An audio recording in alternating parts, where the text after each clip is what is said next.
Samuel wearily placed his suitcase on the table and began to unbutton his jacket. He was relieved that the long, cold and dreary December day was finally over. The doctor was already imagining how he would go home and get under a hot shower for about 20 minutes and then drink some hot tea with ginger and lemon for a long and leisurely time. "Oh, are you back already?" Carla greeted him in a syrupy voice. Over her blue medical uniform, she had thrown a thick long shawl, a necessity given the poor heating in the small district hospital. The doctor was wary. Carla was easy to work with, not only because she was local and knew all the doctors and patients well, but also because the nurse always had everything written down properly. And now, by the guilty expression and flattering tone of her voice, it was clear that Samuel was expecting not very pleasant news. "What else is on our plate today, Carla?" he asked, in as stern a voice as he could muster. But his stern voice didn't fool the nurse. After 5 years of working together, Carla knew Samuel only feigned strict. He was genuinely kind and composed. "We have another call," she said softly, pushing a report towards him. Samuel's dark eyes lifted, nearly touching his curly hair. "No," Samuel responded firmly. "My shift ended 2 hours ago." "Dr. Creedy, please," Carla pleaded. "It's an elderly woman living alone on the outskirts of the village. Coincidentally, it's near your summer cottage. You could stop by there on your way home." "I have so much to do at home in December," Samuel replied, his voice heavy with sarcasm. However, his tone had softened, and Carla sensed she was winning. "You know, in a snowstorm like this, no ambulance can navigate our roads," she added, delivering her final argument. "Yes, I know," Samuel sighed, rubbing his eyes. "Tell me what's happened to this elderly woman of yours." Seizing the opportunity before Samuel could change his mind, Carla quickly relayed the details. "Here, I wrote it down for you. Take the main street, turn right at the store, and go all the way to the end. It's the last house with the green gate." "Yes, my cottage isn't far." "Aha," the nurse replied cheerfully, then asked, "Should I wait for you?" The doctor shook his head. "Go home, Carla. Your workday is long over. I'll stay at my summer house after the patient and come here in the morning." They said goodbye and Samuel went to the car. He hoped the old car would start despite the frost. The car grumbled, coughed, but started. The snowstorm made driving challenging, especially with the few street lamps providing minimal light. As Samuel passed the store and turned right, he thought he saw a figure on the road. Upon closer look, it was a woman. She was swaying slightly and holding a large bundle to her chest, presumably a child. Samuel slowed down. "Hey," he called through the rolled-down window. "Do you need a ride?" The woman looked frightened, but calmed when she saw Samuel. Approaching the car, Samuel noticed her nose and hands were white from the cold, protruding from the sleeves of a thin, out-of-season coat. "Do you need help?" he asked. The woman looked at him with large black eyes and suddenly nodded. Samuel shuddered.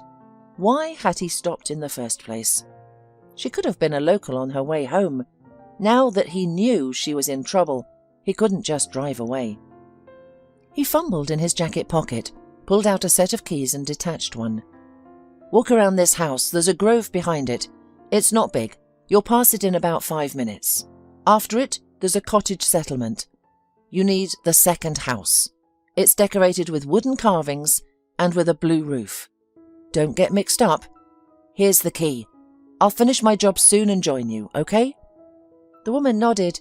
Tears welled up in her eyes, but she quickly wiped them away. She held a wrapped child with one hand while accepting the key with the other.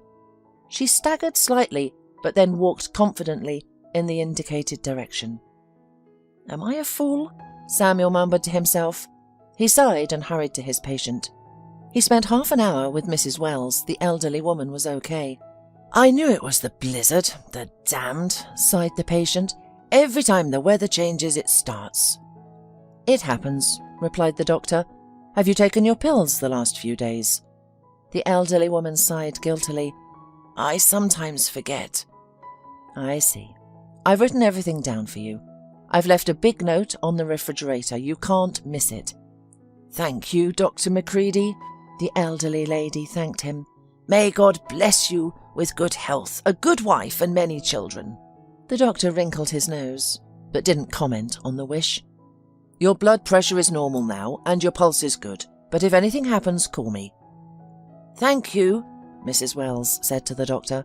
"I'll go to bed now, and in the morning I'll be well." They said goodbye. Samuel stopped at the store on his way to the cottage. The snowstorm was getting worse, and visibility was almost zero. "I'll need to start the fireplace immediately," Samuel thought as he approached the house. He saw the light on in the windows. He looked inside and saw his new acquaintance near the bookcase. She seemed to hide a bundle in the shelves.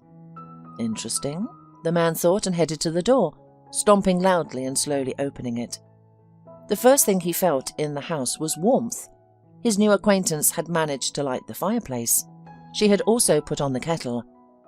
"This is very convenient," said Samuel, putting a bag of groceries on the table. "I brought us some food, and I haven't been here for a while, so there's probably no food left." The woman didn't answer him. Now he could see her better. She looked more like a young girl, perhaps 18 or 20 years old. She had a youthful, thin face, dark skin, large black eyes, and matching hair, braided into a thick plait that reached her waist. But her face was mature and sad, suggesting recent grief. She hung her thin coat on a chair she'd placed next to the stove. Now she was wearing a simple long grey woolen skirt that reached mid-shin and a very light black blouse. She placed her boots near the stove, and Samuel thought that they too were not suitable for winter, like the coat. When he entered, the girl immediately rushed to the child, who was sitting in the chair, and picked him up. It seemed to be a girl. Blonde hair, dark eyes, like the girl's. She looked to be about 4 to 5 years old. "Have you warmed up?" the doctor asked. The girl nodded. Samuel sighed. Apparently, she was not very inclined to talk. "I'm going to make us dinner," he said.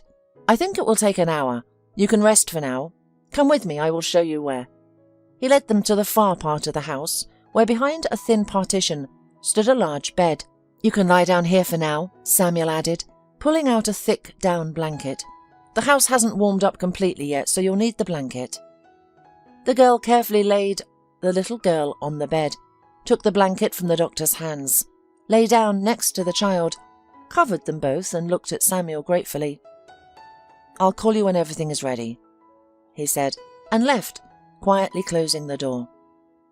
"Samuel, you do love to look for trouble," he thought to himself, putting a pot of water in a frying pan with oil on the stove. "Instead of living your own life, you deliberately find other sufferers to focus on them." Samuel boiled pasta, fried chicken, cut bread, sausage and cheese. He took milk and cookies out of the bag. In half an hour, everything was ready. He went to the room and opened the door, trying not to make noise. The girl immediately opened her eyes. "Sorry, I didn't mean to wake you," he said. "Are you coming to dinner?" The girl nodded and stood up, gently waking the child. The little girl stretched sleepily, but obediently got up and went. She seemed to be afraid to step away from her companion, even a step, and clung to her with her whole body. All three ate greedily and hastily. Samuel himself had only had time to drink tea early in the morning and was starving, and his new acquaintances, it seemed, had not eaten for a long time either. Finally, they all drank a second cup of tea and leaned back in their chairs. "Maybe we should talk now," Samuel politely suggested. "It seems it's time." The girl smiled weakly. "Okay," she said very quietly. "I can talk a little." She gestured to her throat. "Hurts?" Samuel asked. "I'm a doctor and can take a look." The girl shook her head. "All right, I won't insist. Can you tell me your name?" The guest thought for a few seconds and then answered, "Betty." "Nice to meet you, and I'm Samuel. And this beautiful little creature?" "Sophie."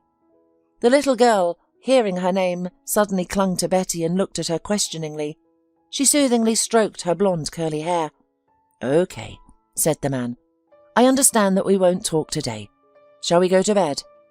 "Yes," Betty said quietly. Samuel nodded and added, I will leave early for work tomorrow. It's a hospital in a neighbouring town, not too far from here. I'll try to return early. You'll stay here, right?" "Do you mind?" Betty asked, looking at him pleadingly. "No." The girl nodded. "Thank you." In the morning, Samuel nearly arrived late at work. The service car had frozen overnight and didn't want to start. Normally, Samuel took the bus to work from his city apartment. He rarely used his own car, which was parked in the garage. However, it might be more convenient to use it this weekend if, for example, Betty and her daughter needed a ride. "Why am I already considering them as if they will be with me for a long period? Perhaps I'll come home tonight and they'll be gone, as if everything is at the cottage," Samuel thought. At the clinic, Samuel saw that a small queue had formed in his office. He quickly changed and entered the office. "Hello, Dr. McCready." Carla greeted him cheerfully. "How did everything go yesterday?"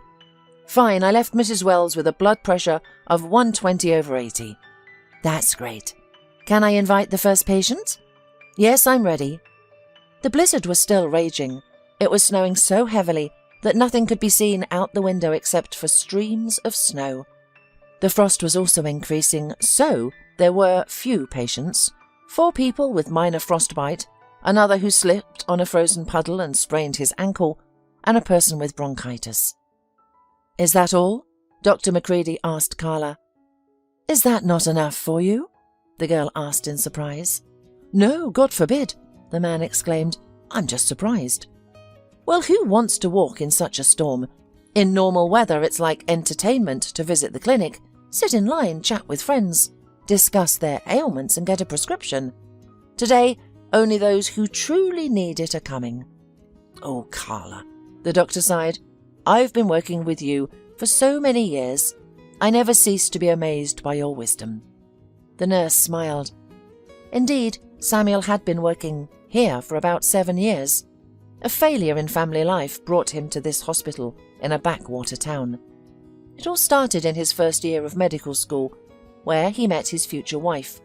Vanessa was beautiful, intelligent, bright and funny. Samuel was the opposite of her. He was handsome too, but because of his natural modesty, he was almost not noticed. Besides, the guy devoted all his free time to studying. And Vanessa managed to be everywhere at once. She excelled in her studies, took extra biology and anatomy classes, and still found time to perform at university concerts. She was a talented singer and a gracious event leader. Vanessa was friendly towards everyone, including Samuel, but he didn't stand out more than the other guys to her.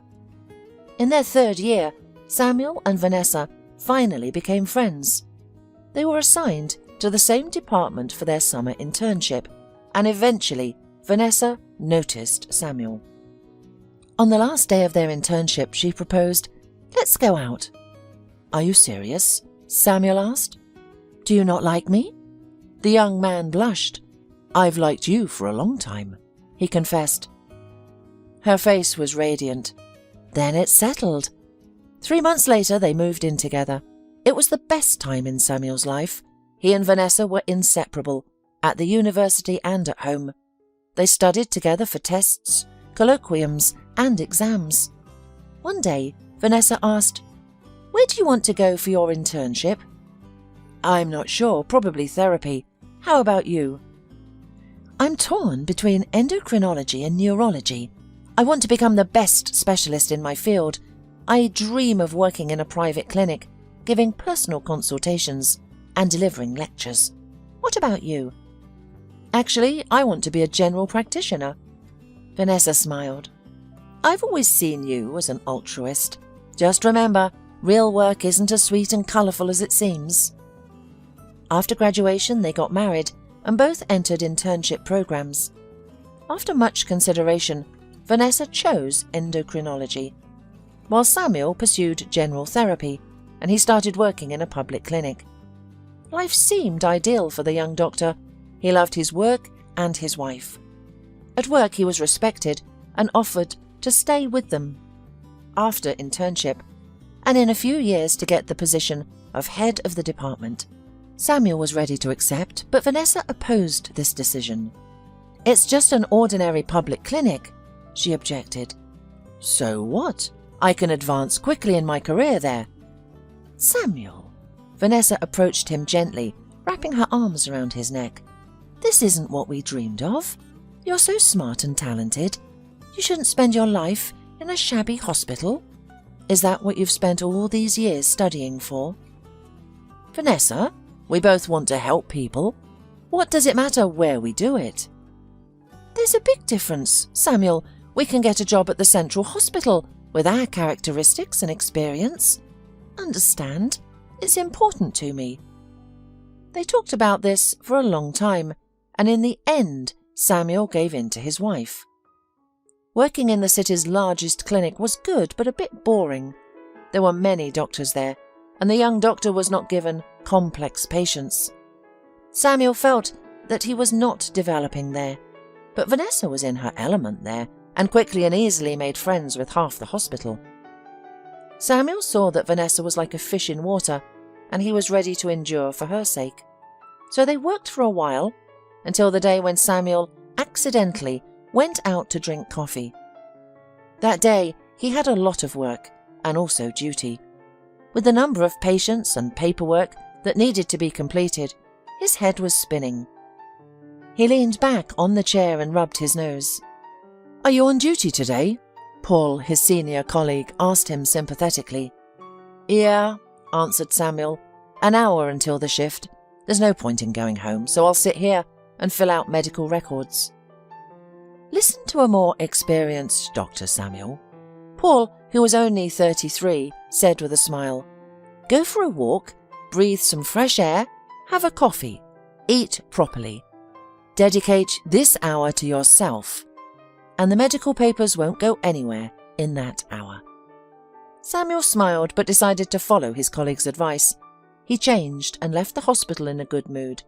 He walked to the nearest coffee shop, took a huge cup of coffee, a double burger, and walked back. He crossed the road and suddenly saw Vanessa in a parked car. In the other second, he realized that in the driver's seat was the head of Vanessa's department, and that they were kissing. So passionately and hotly. Vanessa had never kissed him like that. She was generally against showing feelings in public places. But here, Samuel didn't even remember how he got back to the hospital. The coffee and burger were left untouched. It was good that the duty went smoothly, because he wasn't able to concentrate on work. The next day he submitted his resignation, and in the evening he talked to his wife. He didn't shout, didn't cry, didn't make a scene. He spoke calmly and clearly. Samuel, it's not what you think, Vanessa shouted. Vanessa, enough, he said tiredly. I love you, not him, she said. I just need to make my way. Do you know how hard it is without the right connections? You can do whatever you think is necessary, said Samuel, just without me. After that, Samuel got a job at a small hospital in a remote town near where he spent his childhood. The management there was simply happy and couldn't believe that a skillful doctor wanted to work for them. There were no applicants for the therapist position there, and there was a lot of work. However, Samuel was quite satisfied with this. He immersed himself in work and wasn't going to return to previous life. And now, Samuel finished his shift and was on his way to his summer cottage. He only stopped by the store again, despite a feeling that there might not be anyone at the cottage. Nevertheless, he decided that provisions wouldn't hurt. However, there were lights on in the windows and smoke coming from the chimney. It had once been a house where Samuel lived with his parents and older brother during their childhood, but that was a long time ago. I'm here, the man announced as he opened the door. Inside it was warm and clean. The floors were washed, the dust was wiped away, and there was a pleasant smell of food. Hi, Betty said quietly and smiled shyly. Samuel noticed that she was wearing his old shirt and pants, which were much too big for her and hung loosely. Little Sophie was sitting on the floor by the fireplace, playing with a jar. She was wrapped in a huge towel. I'm sorry, Betty said shyly, clutching the hem of the shirt. I washed my clothes. That's great, and I don't mind you using the clothes, They're all for the cottage anyway." The girl nodded, then gestured towards the table. "Dinner?" Samuel asked. "I'd love to. Just let me wash my hands." He placed the bags on the table and went to the bathroom. When he returned, the bags had been unpacked and plates were set on the table. "It's delicious," Samuel commented after having the meal. "I never thought such a masterpiece could be made from such simple ingredients. You have real talent." Betty smiled faintly. "Thank you." Throughout dinner, Samuel pondered over how to start a conversation. He had a woman and a small child in his house for the second day, and he knew nothing about them except their names. "I've eaten," declared little Sophie, looking at Betty. "Cartoons?" she asked, and the girl nodded in response. Betty picked her up and carried her into the room, where soon the sound of a children's program could be heard. Samuel cleared the table, placed the dishes in the sink and began to wash them. "I would have done that myself," he heard from behind. "I should have thanked you somehow for the wonderful dinner." 2 years ago, I couldn't even make scrambled eggs," she said quietly. Samuel silently looked at the sad girl and waited for her to finally start her story. Betty quickly descended the marble staircase, ignoring her father's shout. "If I hear about your antics one more time, you can forget about—" Whatever she was supposed to forget, she didn't hear. She slammed the door so hard that her mother's crystal collection on the fireplace must have scattered. "Get in!" She heard her friend Gloria's loud, joyful voice from her brand-new red car. "Wow!" Betty said admiringly, fastening her seatbelt. "Who gave this to you?" Gloria shook her short blonde hair. "My father. Who else?" "For what?" "For not telling my mum about his new mistress." Gloria smiled dazzlingly. "You're lucky.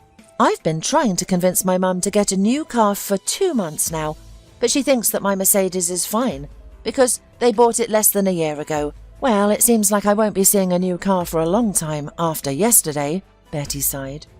Gloria sympathetically asked, "Where are we going now? Let's get something to eat. You can tell me what happened." Half an hour later, Gloria parked outside a fancy restaurant. "Hey, parking is forbidden here," a passing guy shouted at her. Gloria made an obscene gesture and said with an arrogant smile, "VIP clients can do anything they want." Inside the restaurant, they were immediately led to the best table. "So tell me about yesterday," Gloria said as they ordered. Betty sighed. "It's nothing exceptional. I just threw a small party and things got a little out of hand." "A little?" Gloria asked. "True," Betty cut her off. "The neighbours were just too nasty and called the police." When the bill arrived, Betty tried to pay with her card, but the payment failed. After one more failed attempt, Gloria offered to pay with hers. Once the waitress left, she asked sympathetically, "Apparently they blocked your cards." "Don't worry, my parents did it a couple of times, but it didn't last long." "It's the first time. Usually my mother calms my father down and discourages him from such drastic measures," Betty replied resentfully. Gloria laughed. "Everyone has a first time when their parents block their card. I'm sure they'll quickly change their minds, but just in case, take out some cash next time and keep it at home as an inviolable reserve." After visiting the restaurant, the friends headed to Gloria's house. They relaxed, sipped on champagne, and began to discuss the plans for the evening. Gloria suggested they stay in, watch some TV or play video games. However, Betty was adamant about going out. "This day has been long and challenging enough. I need to go out. Let's hit a club we've never been to before." Gloria contacted a few acquaintances and finally, one of them suggested an interesting place. "Where is this place? What's it like? Are you certain?" Gloria questioned her acquaintance about the nightclub, and when she ended the call, she turned to Betty. "Ben recommended that place. It's a bit far, a little grimy and dark, but interesting in its own way." "That's precisely what I need tonight," Betty decisively said. "Let's get ready." The club was in a semi-basement and was not easy to find. "Are you sure we are at the right place?" Betty asked. "This is the address Ben gave me. Look, there's a sign," Gloria responded, pointing towards the entrance. The club's interior was minimalistic, with dim neon lights. Initially, Gloria and Betty felt uncomfortable. Then Gloria recognized a couple of guys, and they joined their table. After a few cocktails, Betty loosened up and laughed at the guys' jokes. She received several calls from her parents, but chose to ignore them. When her attempts to use her blocked card failed, her frustration with her parents intensified. Eventually, she noticed her increasing dizziness and decided to step outside. The chilly evening air offered a refreshing contrast. Taking a few steps away from the club, she chose to take a brief walk. She had no plans to go far, just a lap around the club. She was about 10 meters from the club entrance when she heard footsteps behind her. Assuming it was Gloria or one of the guys catching up, she turned around, but she didn't have time to react. When she awoke, she found herself in an unfamiliar place. She had experienced memory lapses before, but this time she remembered everything. The argument with her parents, the club, stepping out for some fresh air. As her eyes adjusted to the dim light, she realized she was lying on a narrow, wiry bed that dug uncomfortably into her body. A thin, musty-smelling blanket was draped over her. Nearby, she could make out an old wooden table and a chair. There were no windows in sight. What had happened? How did she end up here? "Hey!" Betty shouted. "Is anyone here?" She attempted to sit up, but felt dizzy and nauseous, and the back of her head ached. Touching her head, she found something wet and sticky in her hair. Suddenly, the sound of heavy footsteps echoed from afar. Moments later, the door swung open, revealing a towering man on the threshold. "Hello," Betty said, her heart prickling with unease. "How did I end up here?" The man appraised her. "Change your clothes," he ordered, tossing something onto the bed. He then shut the door, and Betty heard the lock click. She looked at the old, faded dress he had thrown. It was so worn that even the housekeeper who cleaned her parents' house wouldn't wear it. Firmly, Betty tossed the old dress aside and pounded on the door. A few minutes later, the door clicked open again and the man reappeared. "Why haven't you changed your clothes?" "Who are you? Let me out of here now. Do you know who my father is?" He snorted. "You don't seem to understand anything yet. That's a pity. I thought you were a smart girl." Betty didn't resist for long. She realized that if she wanted to survive, she had to obey. Of course, for the first few days, her mind did not want to accept what had happened to her. It seemed impossible. How could she, a girl from a rich family whose wishes were fulfilled instantly, be here?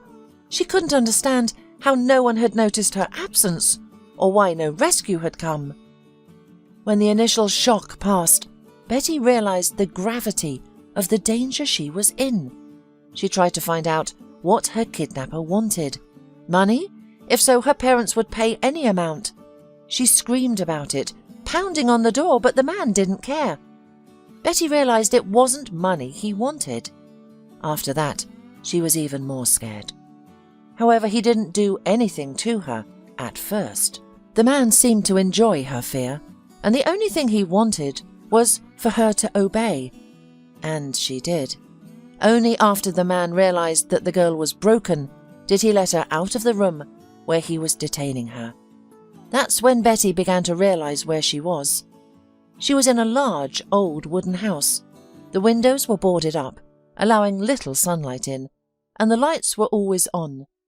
There was another person in the house besides her and her captor, a small, dirty, frightened girl, about 3 or 4 years old, dressed in tattered clothes. Betty wanted to ask about the child, but she was afraid of asking too many questions. She stole a glance at the man, trying to discern if the girl resembled him. His facial features seemed blurred, indeterminate. A puffy, rough face was marred by old acne scars. His skin had a strange bluish-yellow hue. He had dark circles under his eyes, a shaggy beard, and dark eyes. At first the man let her leave her room in the basement for an hour, then 2. Then, unexpected, he began leaving her in the house all day. Betty couldn't understand why. She was also confused about many other things. Why was she necessary to him? He mostly kept her in the basement, didn't converse with her, and ignored her questions. If a ransom was involved, she assumed her parents would have paid it by now. "Clean up and cook a meal," he had ordered her the first time he left her alone in the house for the entire day. Naturally, the first thing Betty did was survey her surroundings. But escape was impossible. All the windows were tightly boarded up from the outside, and the heavy door was locked from the outside. The absence of sounds like car noises or human voices led Betty to believe that the house was either in the forest or in an abandoned village. Upon realizing her escape was impossible, Betty began strategizing how to attack the man. The only weapon she found was a short, blunt knife, presumably left for cooking. There were no other sharp or heavy objects in the house. In general, the furnishings were sparse. It seemed the captor must have had other places to live, or he must have been very unpretentious.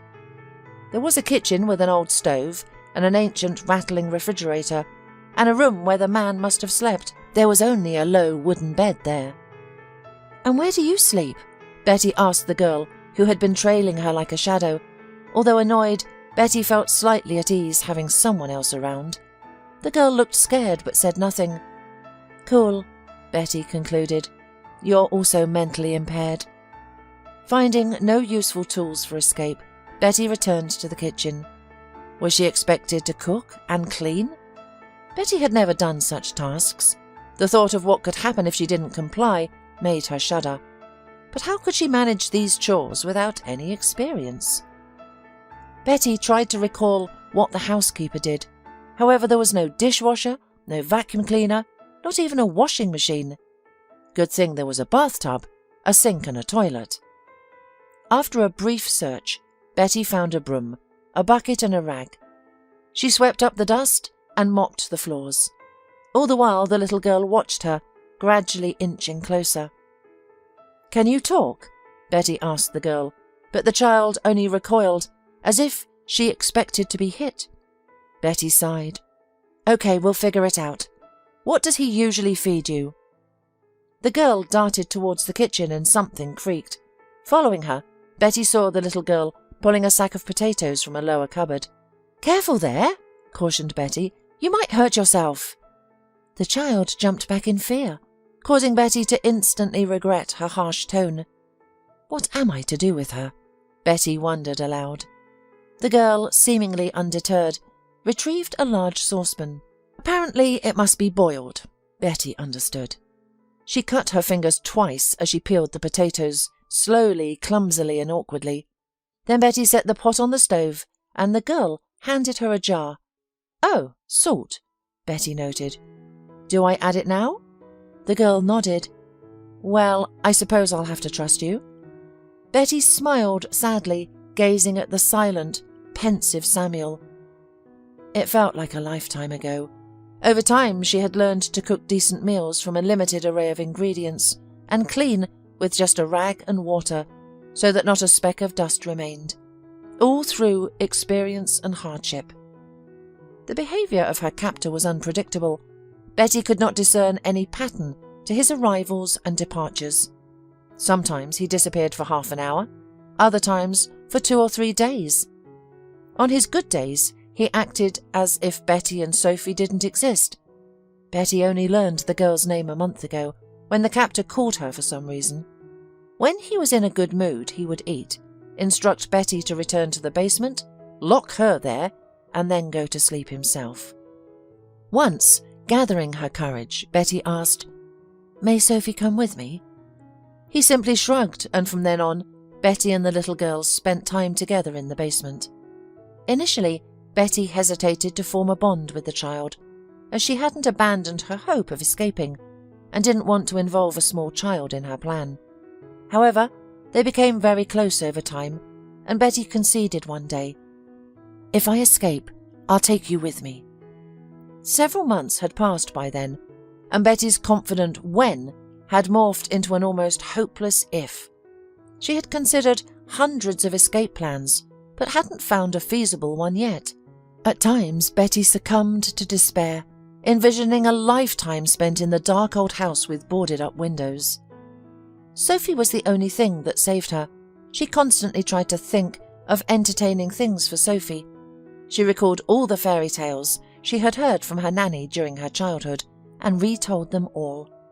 She also recounted the plots of various computer games and movies. Eventually, she began crafting her own stories. Most of these tales involved princesses trapped in castles or dungeons, guarded by fearsome trolls, who were eventually rescued by a brave king or managed to escape. Sophie listened to these stories with rapt attention, her eyes glowing. During these storytelling sessions, Betty herself started to believe in their possible escape. She played hide-and-seek and other games with Sophie, despite the lack of hiding places. They even invented their own games. Over time, Sophie began to speak. Betty realized that Sophie was highly intelligent, her silence stemming likely from fear. Betty didn't want to even think about what the little girl had endured, or how she ended up in their current situation. Any time the topic came up, Sophie would withdraw into herself, and it would take a long time to bring her back out.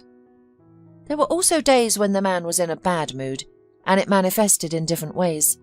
Sometimes he would go to his room and start talking to someone, sometimes loudly, sometimes quietly, sometimes pleadingly, almost crying, sometimes shouting and arguing. Betty would try to take Sophie and hide in the basement during these moments. The man usually didn't bother them there, but sometimes he would rampage through the house like a wild animal looking for them, and hearing his approaching footsteps, Betty's heart would pound like mad. She remembers how during one such episode, he roughly grabbed her by the chin and stared intently and for a long time into her face, as if trying to find something in it. It was terrifying to look at him, red, mad eyes, face flushed with blood, hair dishevelled. "Not you!" he yelled furiously, pushing Betty away from him. Then he ran out of the basement, and Betty and Sophie listened for several more hours as he argued with someone unintelligibly and tossed furniture around. Such episodes did not happen frequently, once a month, but they were frightening and therefore unpredictable. For example, once he came down to the basement when the girls were already asleep. Betty heard his footsteps and the creaking of the unlocking door. She tensed with fear, but the man was moving carefully, as if he was afraid to scare them, and Betty decided to pretend that she was sleeping. The man came to their bed and suddenly, gently, almost imperceptibly, stroked Betty's head. He was whispering something, but it was impossible to make out a single word. Betty felt as if her wildly beating heart could be heard throughout the room, but she stubbornly pretended to be asleep. The man stood there for a few more minutes, then left, remembering to lock the door. After such episodes, he would become more sluggish and indifferent than usual for several days. One day, Betty decided to try to take advantage of this. At breakfast, she addressed the man. "We need fresh air," she said, "especially the little girl. She might develop rickets. It's dangerous." The man looked at her tiredly but said nothing. After breakfast, he brought 2 coats from somewhere, an adult and a children's. Betty didn't ask. She dressed Sophie and her. The clothes were old but clean. "If any of you make a sound," said the man. His look was more eloquent than words. "We understand," Betty replied. Fear made her throat dry, but she was happy because they would go out into the sun for the first time in several months. The man unlocked the door and gestured for Betty to go ahead. She took Sophie by the hand and went, but at the exit, the man grabbed the little girl's hand and pulled her to him. "He figured out that I've attached myself to her, and I won't run away alone," Betty understood. However, she immediately realized the futility of such an idea. The house was surrounded by a high wooden fence, and the gate was locked. Suppose there was a way to find a suitable place and climb over the fence, even with Sophie in her arms. But where to go next? Betty listened. It was quiet. No cars, no people, no barking dogs, no crowing roosters, no mooing cows. In several places beyond the fence, trees were visible. Betty decided to remember this just in case. "No one lives around here," the man suddenly said. "Just us." Betty looked back. He was watching her so attentively and intently, as if he could read all her thoughts. It made her uncomfortable. "Even if you scream at the top of your lungs, right now no one will hear you. The nearest populated area is 10 kilometers away," the man continued. "Is that so? So he must have a car to get there," Betty thought. "But where is it?" She pretended not to be interested in this. Instead, Betty smiled at Sophie and said in a slightly trembling voice, "Let's gather some beautiful leaves, and at home I'll show you how to make a herbarium." The man hesitated, but let go of the girl's hand, who joyfully gathered a bunch of leaves, apparently from a tree that grew on the other side of the fence. Betty slowly followed her, trying not to betray that she was trying to look around. The plot was small, and it seemed she understood where the car was. There was a small old garage on the plot, and its gates were also locked with a padlock. Then another thought came to Betty. A phone! The man must have one. She never heard him make a call from home. Does he leave it in the car or put it on mute? I need to try to figure this out. And where does he keep all the keys? In his clothes? If he ever forgot to lock the basement door, I could try to get the keys and run away with Sophie. But what would he do to us if he woke up at that moment? Betty was even afraid to think about it. Sophie came up to her, handed a handful of leaves. Betty smiled. "That's enough for today," the man shouted. "Let's go home." Betty felt like a dog that the owner had taken out for a walk to do its business, and now he was calling her back. Clenching her teeth, she gently took Sophie by the hand and led her to the house. Betty stopped her story and pointed to her throat, which was very sore from talking. "I can take a look at your throat," said Samuel. Betty shook her head as if frightened of something. "Okay, I'll go to town tomorrow, get a couple of medicines to make it easier." "Thank you for not asking me to tell everything at once and for your help." Samuel shrugged. "Anybody would have done the same in my place."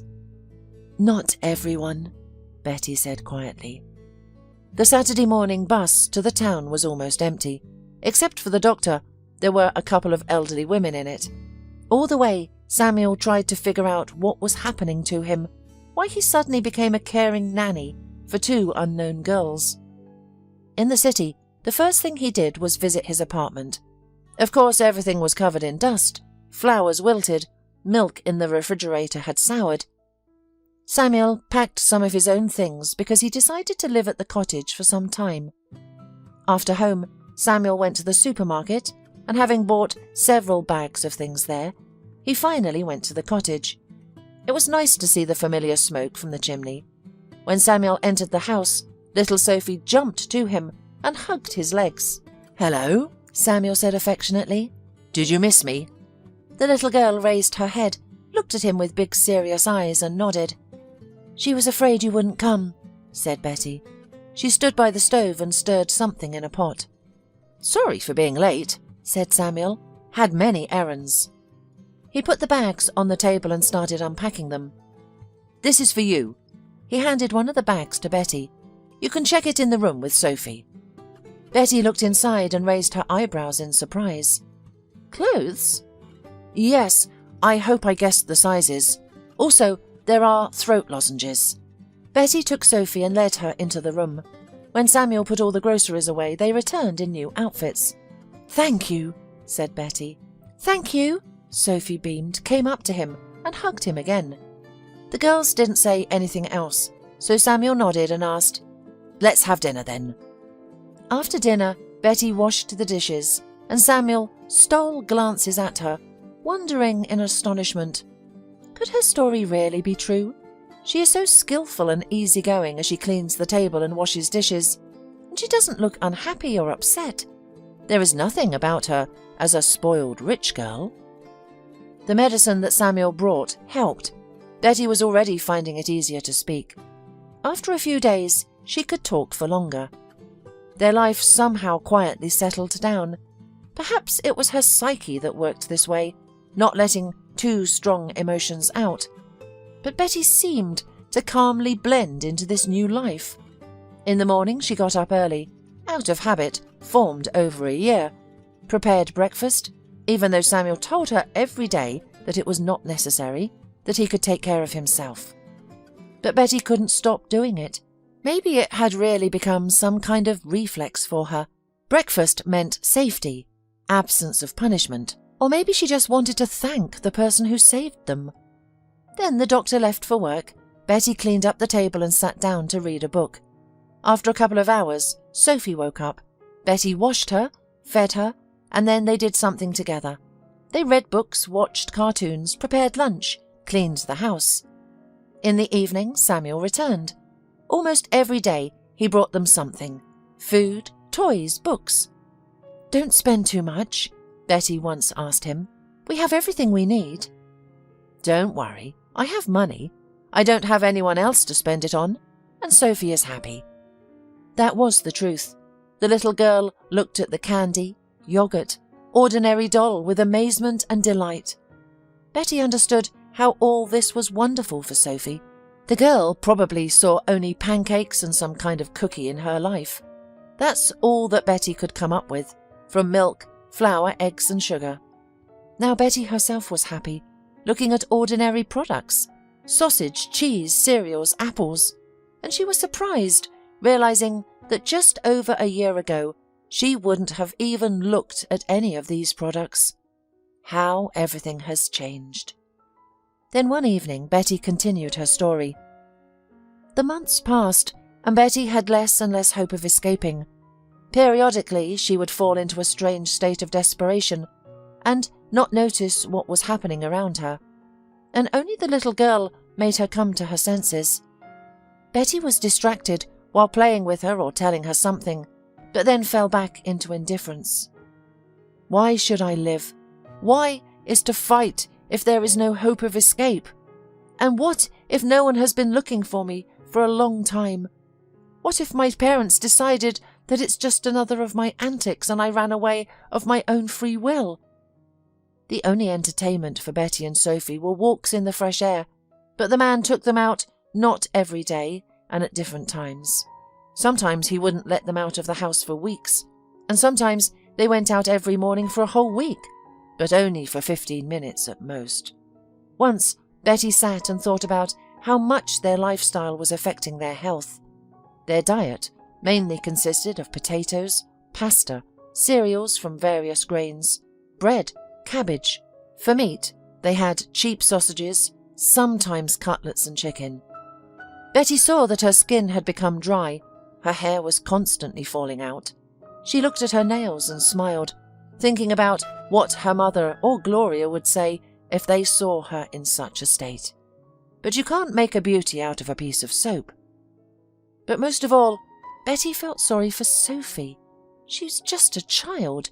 She probably thinks that the world consists of an old dark cage and a few meters of grass to the fence. Her body was just forming. They should have eaten more vegetables, fruit, and been in the sun more often than once every 3 days for 15 minutes. Autumn soon came.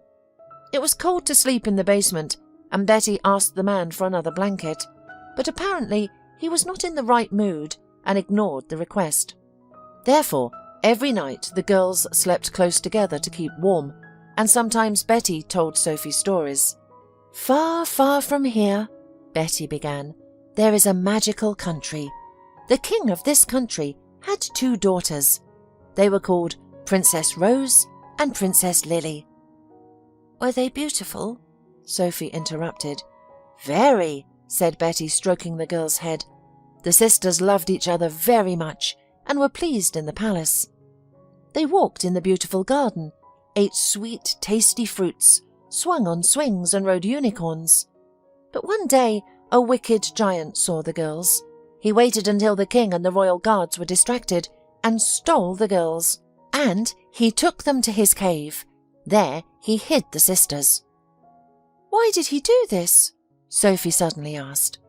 "I wish I knew myself," thought Betty. Aloud, she said, "The giant wanted the girls to entertain him with their songs and dances. He locked them in a damp dungeon, fed them terribly, and made them work a lot.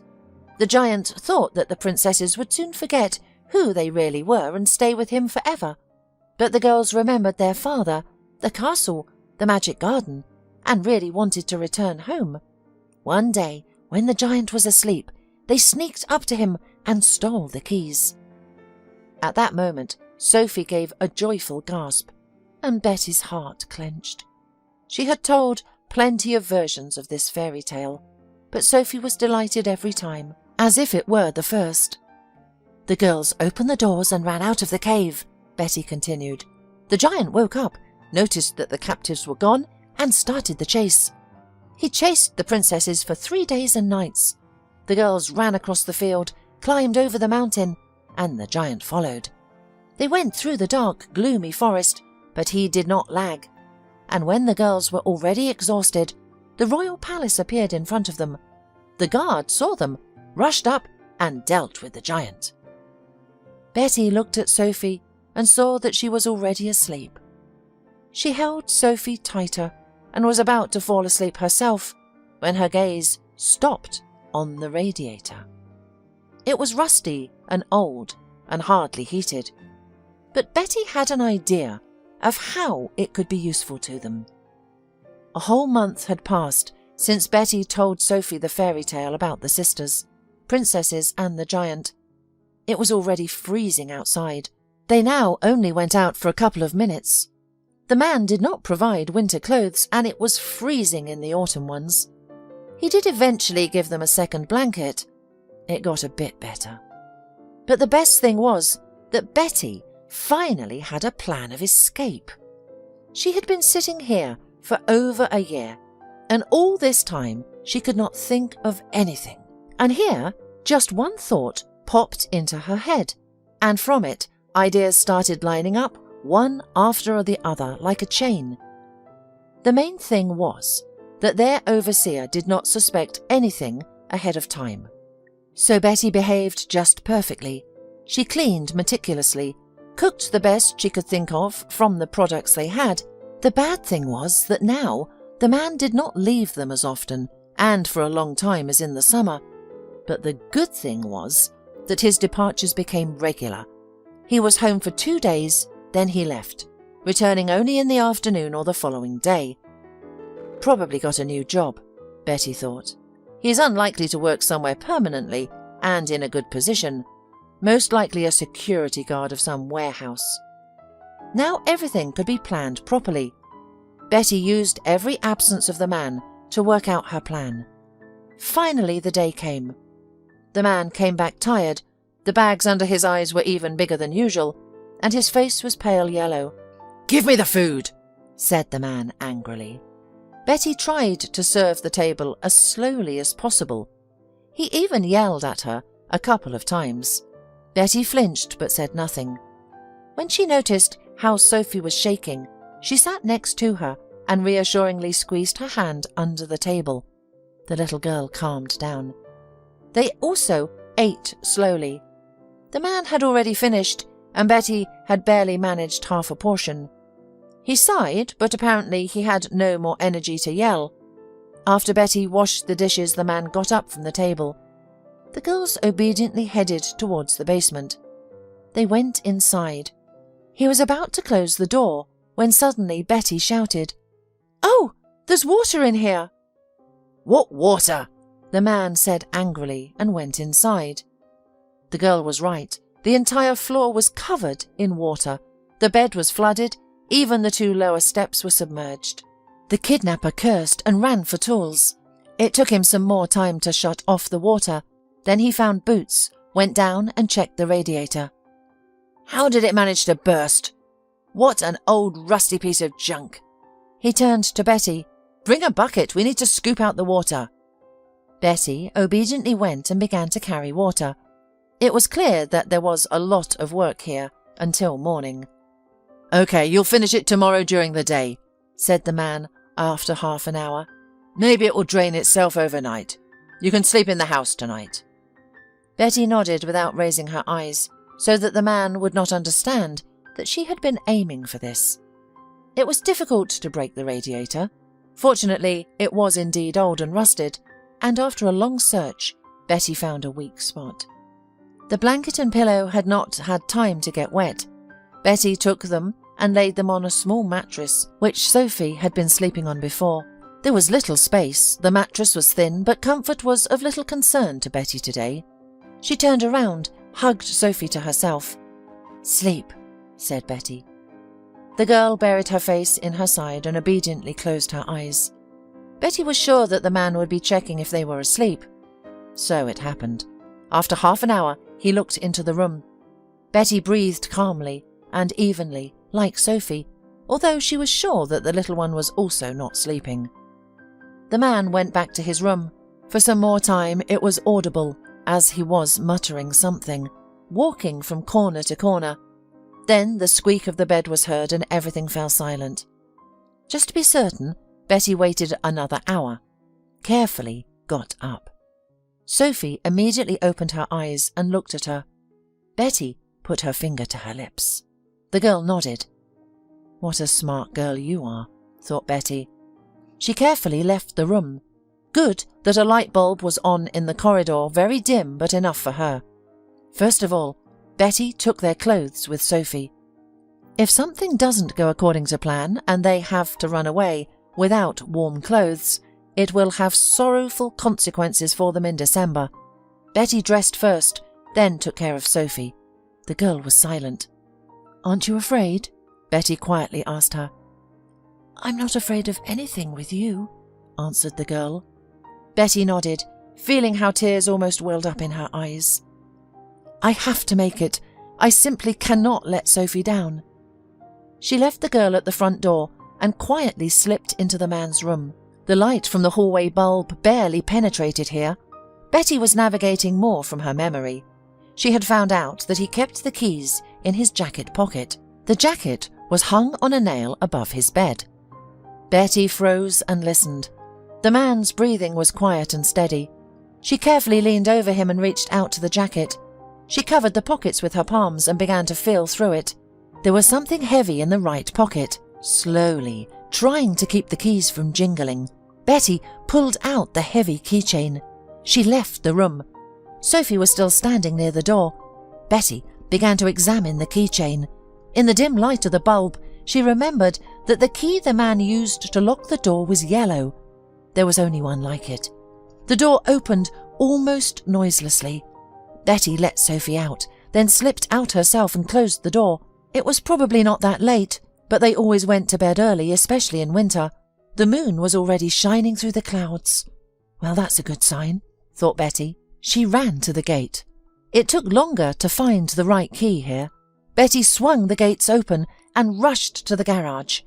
It seemed she had to fiddle with the third lock the longest. Finally, the garage was also open. "There we go," said Betty. She grabbed Sophie, put her in the front seat and buckled her up. She was about to get in behind the girl when someone grabbed her by the hair and yanked her back. Betty screamed. "Vile wretch!" the man yelled. "Do you want to run away from me again?" "Again?" Betty thought in surprise. The man was dragging her back, tightly gripping her throat with his fingers. Betty fought back as best she could, but their strength was not comparable. She could hear Sophie crying in the car and realized with horror that if she didn't do something now, they wouldn't get a second chance. The man dragged her into the house and pushed her towards the basement. "You're sleeping there tonight," he yelled. "If you freeze and catch pneumonia, that's your problem." The man loosened his grip for just a second, but it was enough for Betty. With all her might, she hit him over the head with a tool, not even realizing where she got the strength. The man slumped to the floor, and a trickle of blood ran down his forehead. He didn't pass out, and Betty realized that she only had a few seconds. She ran out of the house and slammed the door. With trembling hands, she pulled the keys out of her coat pocket and locked the door from the outside. It occurred to her that he might have hidden a spare set of keys in the house for such occasions, but she still bought a little more time. She ran to the garage, jumped into the front seat, and hugged the sobbing Sophie. "Shh, my sunshine," she croaked, only now realizing how tightly the man had been squeezing her throat. Betty had no more strength to speak, and she focused on the car. She managed to start it and drove out of the garage. She hadn't driven for over a year, but now her hands seemed to remember what to do on their own. Beyond the gates, she finally saw other houses. It seemed the man hadn't lied to them. There were no lights anywhere, making the village seem dead. There was only one road leading out of the village, and that's the way they drove. Betty was afraid to drive fast, but she wanted to get away from there as soon as possible. The road was dirt, completely covered with snow, and the car kept bouncing on invisible bumps. The snowstorm was getting stronger, and Betty was afraid that she could crash or run off the road. "Well, no," she said aloud, addressing either Sophie or herself. "We're not going to die that stupidly." The road was absolutely empty, not a single car or sign. At some point, they drove onto a highway. There, the occasional lights of other cars started to flicker. Betty breathed a sigh of relief. "We've escaped! Now we need to try to get to the city, but which one?" She didn't know where or how far from the club she was taken. Maybe she was thousands of kilometers away from home. All of a sudden, something under the hood went haywire, and the car stopped. Betty tried several times to start it, to no avail. Annoyingly, no one was driving on the highway at that moment. Where did they all go when we needed them so badly? Where did they all go when we needed them so badly? Betty sighed. She got out and looked around. In the distance behind, the forest, lights were visible. It seemed like there was some settlement. There were no other options. Betty pulled Sophie out of the car, picked her up and went straight through the forest. She herself didn't know how long they walked. At first it was cold, and then their hands and feet stopped feeling. Several times the girl wanted to give up. She imagined how she would lie down in this soft, warm, fluffy snow and be covered with its white down comforter. But she stubbornly moved her legs and didn't even notice at what point they came out of the forest onto the street. And then a car stopped near them. And you already know the rest. Betty finished with a sad smile. Samuel looked at her with a mixture of horror and admiration.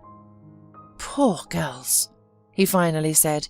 "What you've been through." He couldn't say anything for a long time, imagining himself in their place. Probably he would have given up long ago, if he was locked in a basement, or if he was caught during the escape, or if he was trudging through the forest. But they didn't. "Betty," Samuel said, "why haven't you asked me to contact your parents yet? They don't know you're alive." The girl smiled sadly. "It's not that simple, Samuel. I'm not sure if they want to see me." "What are you talking about? They're your parents." She sadly looked at him with her big black eyes. "We had a difficult relationship. I understand it's hard for you to believe this now, but I grew up in a very wealthy family. I was the only child, who was spoiled, who didn't know the word no. I did everything I wanted, even in elementary school. I could swear at the teachers, do nasty things to classmates. I stole my dad's car at 13, crashed it.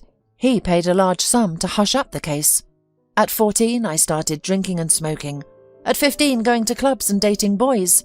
Of course, Mum and Dad tried to forbid it. We often quarrelled. Sometimes they locked me in the room, took away the phone, but eventually everything was as I wanted. I somehow graduated from school. My dad just paid the principal. Then the money helped me get into university. I got an apartment and a car.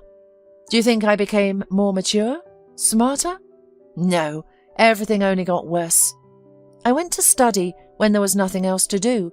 Otherwise, I spent my dad's money, threw parties and raced in cars. Several times I was detained by the police. My father bailed me out. During one of my parties, my apartment was literally smashed, and the neighbours again called the police.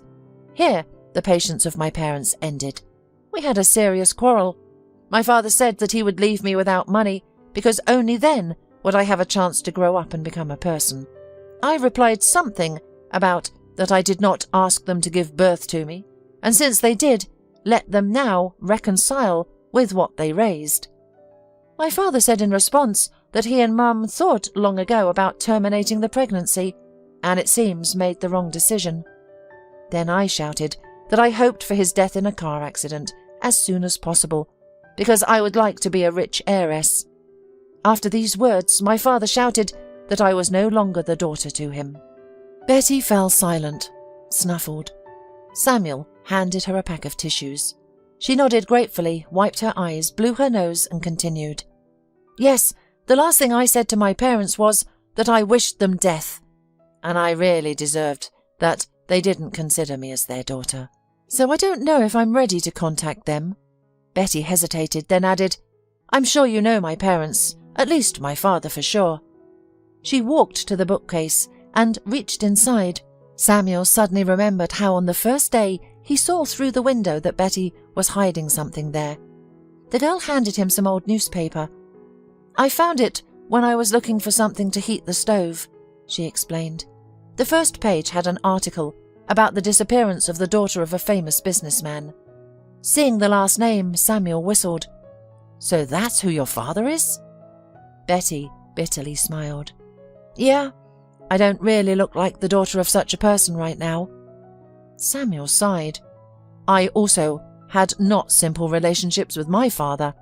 Mum left us when my brother was 12 and I was 9. We lived in this house back then. It seemed that everything was fine, and then she suddenly leaves a note to her father that she can't do it anymore and leaves for another country. Probably he has hated all women since then.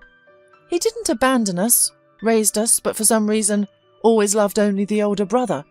Maybe because Mum loved me, I don't know. John was always his good boy. He went to law school, and I to medical. He opened his own business, and I am just a doctor in a clinic.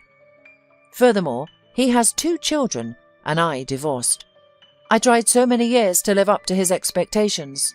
I thought, a little more and Dad will understand, appreciate what a good, smart, wonderful son I am. Betty carefully placed her palm on Samuel's forearm and stroked it. He nodded gratefully. We rarely talk to him and hardly see each other, but I have a great relationship with my brother and his family. I don't know what to advise you about parents. Probably only that you can try to reach them out. At least you will not suffer from uncertainty and put an end to it. I'll think about it, and since we have a night of revelations, can I ask you something personal? Samuel smiled. Of course, ask. Why are you fussing with us? Don't think I'm not truly grateful to you. It's just fate that we met you with Sophie, but we are completely strangers to you. You could just let us warm up and spend the night, and that would be more than enough. But you drive us away. You feed us, buy clothes and toys. Samuel just shrugged his shoulders. What can I say? Probably it is just my essence. Helping others has always been in my blood, so I became a doctor. This is what I cannot change in myself. Thank you. You are an excellent person. I wanted to ask something else, Samuel said thoughtfully. Why don't you go to the police? Betty sighed, hesitated a little, but answered, Because of Sophie. I don't know who she is and where she came from. My worst assumption is that she is the kidnapper's daughter. She didn't tell you this? She either doesn't remember or doesn't want to talk. I'm afraid they'll take her away from me, send her to an orphanage. How will she be there without me? Besides, I don't know where the kidnapper is now. Do you think he could get out of the house? For sure. He could hide another set of keys at home. He could break the lock, break the window and tear off the boards. Could call on the phone and call for help. I don't even know if he had a phone. Are you afraid that he will find you? Betty nodded. The car abandoned on the highway must have been found long ago.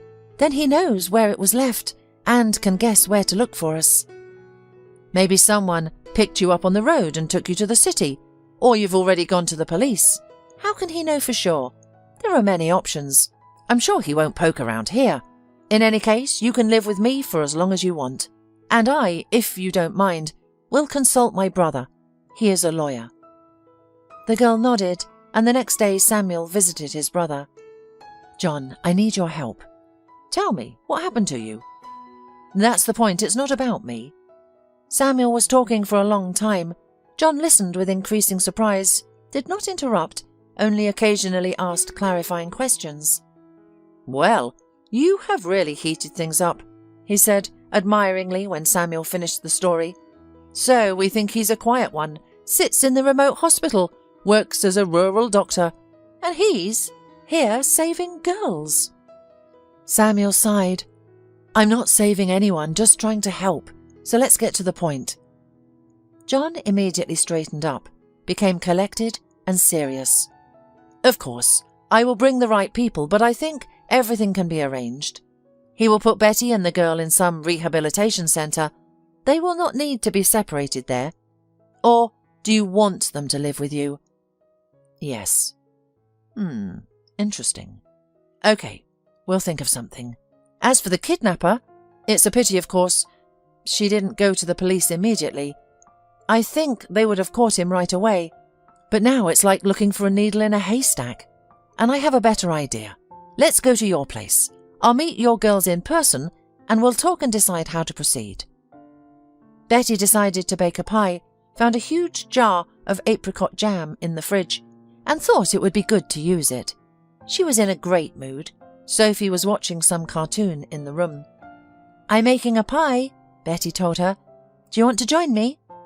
The girl shook her head negatively, not taking her eyes off the screen. Betty smiled and closed the door. Before, Sophie wouldn't have left her inside, but now she was no longer afraid to stay alone in the room.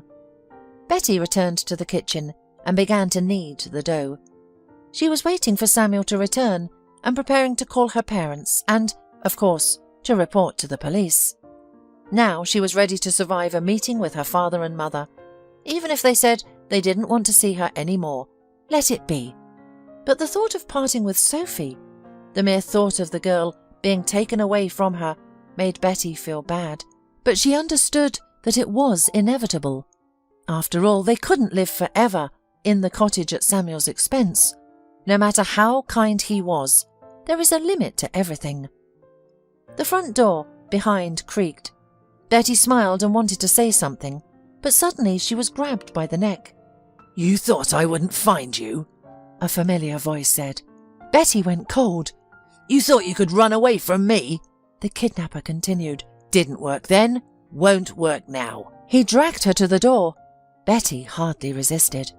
The main thing is that Sophie didn't hear anything. He didn't remember about her. Maybe there's a chance he'll only take me. Samuel should be back soon. He will understand, guess what happened to me and call the police. There's a chance they'll find us by following the hot trail. The main thing is that Sophie doesn't have to go through this again.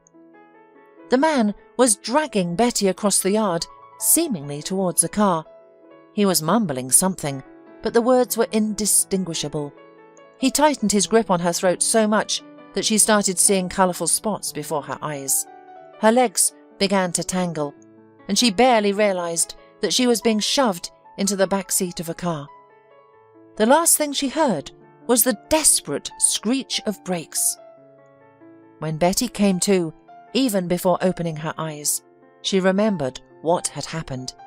She prepared herself to see the familiar ceiling of a damp basement. Suddenly, the most dear child's voice in the world rang out next to her. "Betty! Sophie is here too, so he took her as well."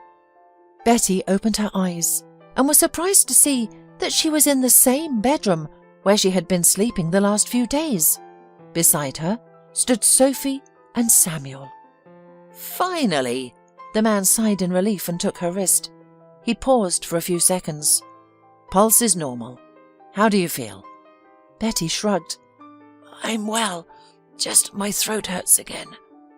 "That's fixable. The main thing is that we made it in time." Betty tried to smile. At that moment another man entered. He looked very much like Samuel, only he looked a bit older and was broader in the shoulders. "Ah, our brave princess has woken up," he said joyfully. "I told you everything would be fine." The last sentence was directed at Sophie, who was smiling happily. "What happened? Where is he?" asked Betty and sat up sharply on the bed. "We made it in time," Samuel answered. "He's immobilized and waiting for the police. So you can breathe freely. The worst is definitely over." A year later. Betty had just set the last plate on the table when the front door opened and Samuel's elder brother's whole family bustled in. "Merry Christmas!" John immediately shouted with a smile. "Where's my little niece? Why isn't she meeting me? "I'm here," came from somewhere deep inside the house, and a happy Sophie entered a second later. In one leap she flew into John's arms, and he even grunted from the surprise, but managed to hold the girl. After everyone hugged and said hello, the children ran upstairs, and the adults went for coffee. "So, any news?" John asked. "It's been a long time since we last saw you." "Betty has finished processing the adoption papers for Sophie," said Samuel. "Oh, finally! We need to celebrate this immediately," John said, and in the next second he opened a bottle of champagne, popping the cork into the ceiling. The women shrieked. Lucille gave her husband a playful slap, but immediately held out the glasses. John deftly filled them. "I also went with Sophie to see my parents," Betty said a bit quieter. "How did it go?"